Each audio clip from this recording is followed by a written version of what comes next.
Welcome to Make a Path Presents. I'm Ronnie Hayes, and today let's talk The Walking Dead Season 7, Episode 4, titled Service, which is the bullshit label they put on what they do to extort the communities.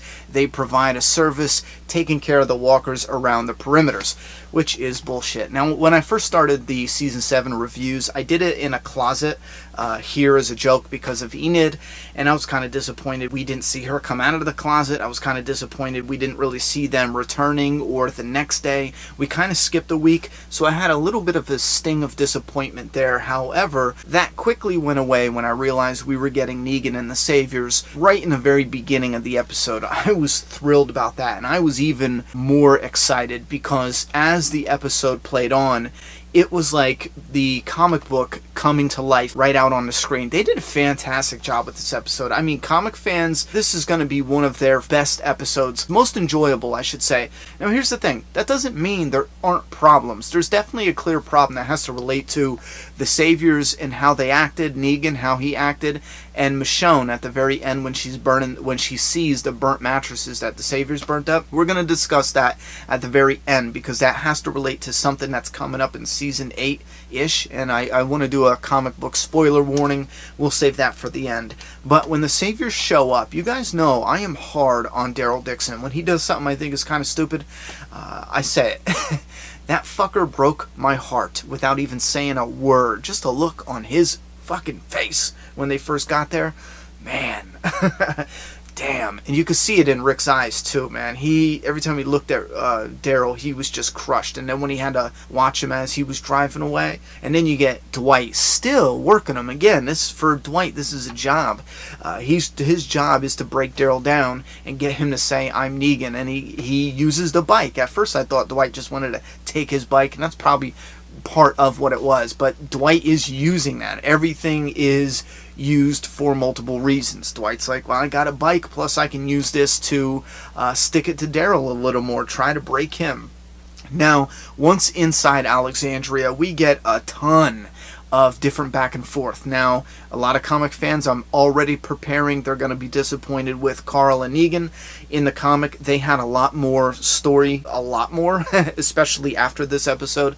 I've been preparing ever since the second, third episode. It really sunk in, especially the third episode, that's not coming. So I've been preparing myself, but do not lose hope. I do think they're still going to do something with Carl and Negan coming up. I don't think this is going to be it. I know Scott Gimple said it's brief, but I don't think this is it. In this episode, they had a nice back and forth where Carl pulled a gun. In the comic, it was Denise, so I like how they had that little remix because on the show, obviously, Denise is dead.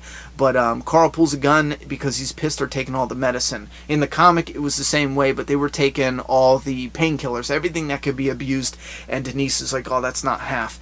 Now, the thing, though, with the altercations or interactions with the group, as great as they were, it felt like the Saviors, and this is part of the problem, the Saviors and Negan, it felt like they were pushing the people at Alexandria to fight, you know what I mean? Instead of being smart and pushing enough, like the Mafia. Their biggest thing is to milk somebody. You never take it all at once, you milk them to death.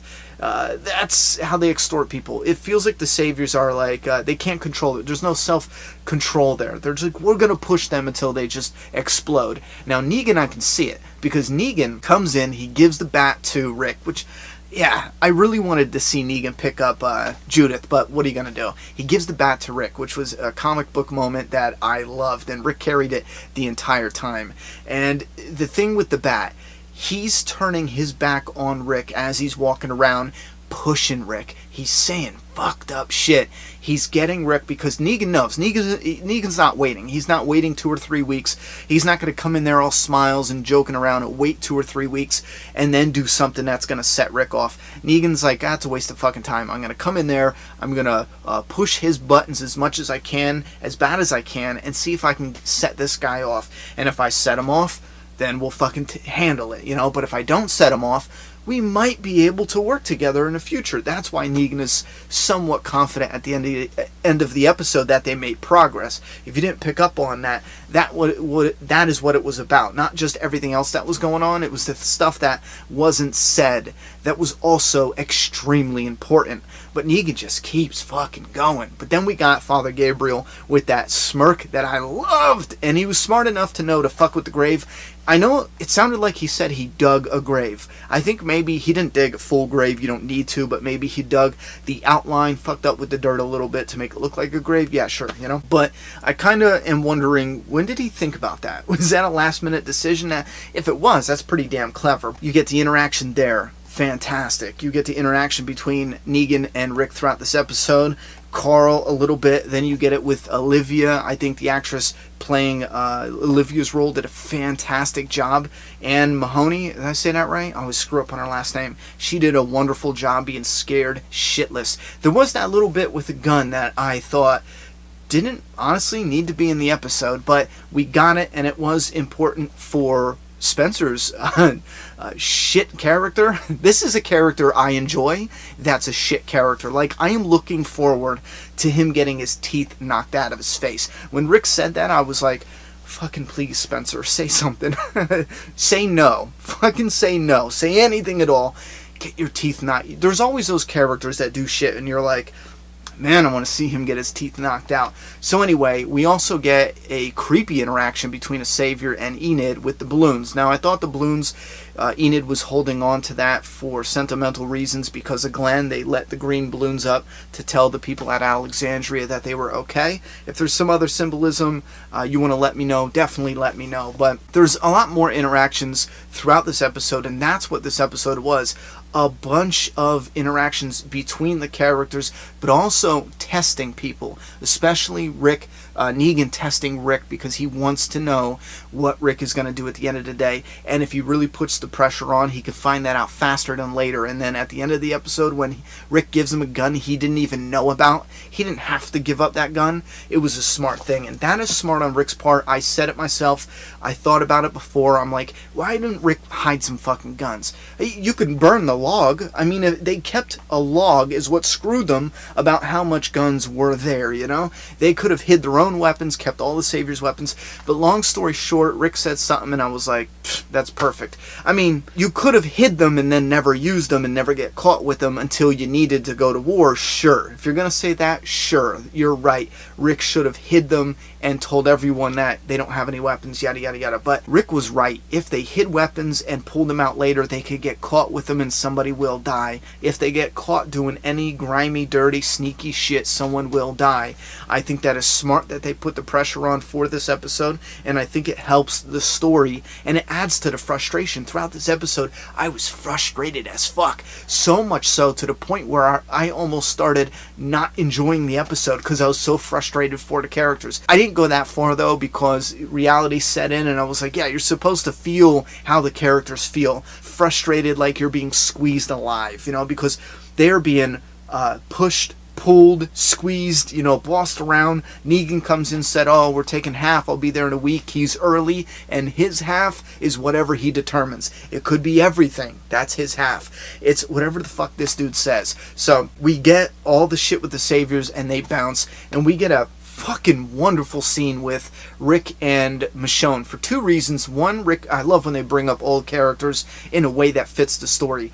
Rick brings up Shane, and Judith drops the bomb that leaves us with about 95% confident that Rick is not the father of Judith, and you respect him even more now, you know, a little bit more now. He knows that's not his kid, but that is his kid. He loves the kid now, and fuck, you're not going to give up the baby, especially now that you grew so attached to the child. He probably feels like Judith's father, even though he's not her blood father. But you also had a very good line where Michonne is honest, saying you can't blame yourself when fucking people die. I mean, especially not in this world. And Rick comes back, he's like, you know what? Sometimes it just is my fault.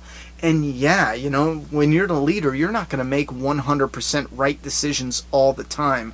I do love how they were having Michonne, not to be bouncing around, but I do love how they were having Michonne trying to practice doing the sniper rifle, which I hope they continue, because if they can continue and make it believable and not feel rushed like she's adopting or soaking up some of comic Andrea's storyline, I think that would be absolutely awesome, you know?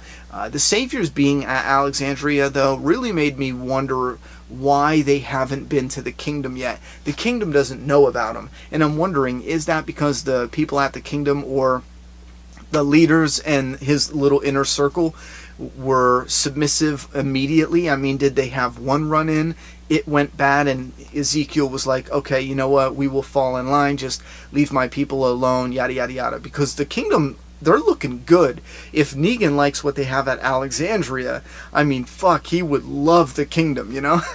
With that said, I love this episode. Really, like, at the end, I do want to throw this in here. Rosita shows the bullet, which I only took a glance. I didn't know to look for it, but it looked like it was the same weapon, so the cartridge will fit the gun that she found. Similar weapons, whatever, but she wants Eugene to make the bullets. Do not forget, Eugene found the factory where he can probably make bullets as long as they have the shells. So the innards, I believe he said it, that's all them, but they need shells in order to make bullets. So it's likely that we will see them go on scavenger hunts for shells. I know that sounds stupid, but if Eugene can make them, it's likely that they will go out, or that will be in a part of the story. I don't know how big of the story they're going to do that, but let's move over to one con that I was really struggling with while watching this, and it has to relate to the comic story.